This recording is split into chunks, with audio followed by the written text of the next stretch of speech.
വിഴിഞ്ഞം തുറമുഖ വിദേശ നിക്ഷേപത്തിൽ കരാർ ലംഘനം ഉണ്ടായിട്ടില്ലെന്ന വിശദീകരണവുമായി അദാനി പോർട്സ്. വിദേശ കമ്പനിയുമായി ധാരണയിലെത്തിയ ശേഷം മാത്രമേ സർക്കാരിന്റെ അനുമതി തേടാൻ കഴിയൂ. തുറമുഖത്തിന്റെ ബോർഡ് ഓഫ് ഡയറക്ടേഴ്സിൽ ഭൂരിഭാഗവും അദാനി പ്രതിനിധികൾ തന്നെ തുടരും. കരാർ യാഥാർത്ഥ്യമായാൽ MSC പ്രതിനിധികളും ബോർഡ് ഓഫ് ഡയറക്ടേഴ്സിൽ ഉൾപ്പെടും.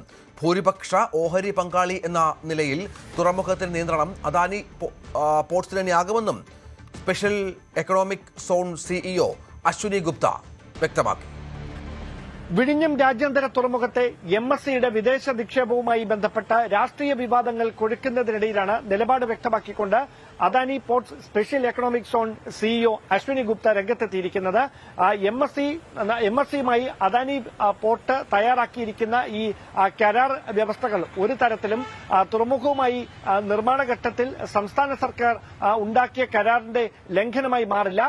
സ്വാഭാവികമായി മറ്റൊരു കമ്പനിയുമായി ഇങ്ങനെയൊരു ധാരണയിലെത്തിയതിനു ശേഷം മാത്രമേ അത് സംസ്ഥാന സർക്കാരിനെ അറിയിക്കാൻ കഴിയൂ. അതിന് മുന്നോടിയായാണ് സെബിയുടെ അനുമതി തേടിയത്. അതിൽ ഒരു തരത്തിലുള്ള കരാർ വ്യവസ്ഥകളുടെ ലംഘനവും ഉണ്ടായിട്ടില്ല എന്നാണ് അദ്ദേഹം വ്യക്തമാക്കുന്നത്.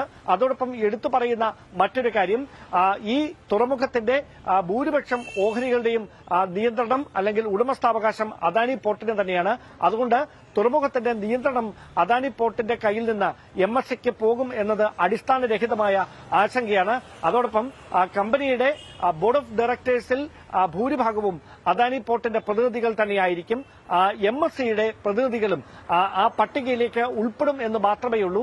ഏറ്റവും പ്രധാനപ്പെട്ട കാര്യം, പ്രദേശവാസികൾക്ക് നൽകുന്ന നൈപുണ്യ വികസന പരിശീലന പരിപാടികളിലടക്കം MSC കൂടി പങ്കാളികളാകുന്ന ഒരു സാഹചര്യം ഉണ്ടാകും. അത് ആ പ്രദേശത്തിന്റെ ആകെ വികസനത്തിന് വഴി തുറക്കുന്ന തരത്തിലേക്ക് മാറുമെന്നും അദ്ദേഹം വ്യക്തമാക്കുന്നുണ്ട്.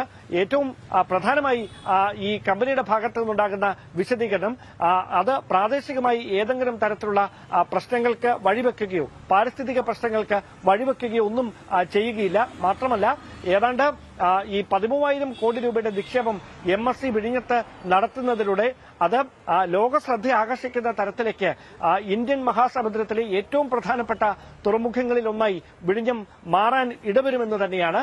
എന്തായാലും ഇത്തരത്തിലുള്ള വിശദീകരണമായി അദാനി പോർട്ട് രംഗത്തെത്തുമ്പോൾ അതിനെ രാഷ്ട്രീയമായി ആശങ്കകൾ പങ്കുവച്ച പ്രതിപക്ഷ കക്ഷികളടക്കം എന്ത് നിലപാടിനി സ്വീകരിക്കുമെന്നതാണ് ശ്രദ്ധേയമായി മാറുക.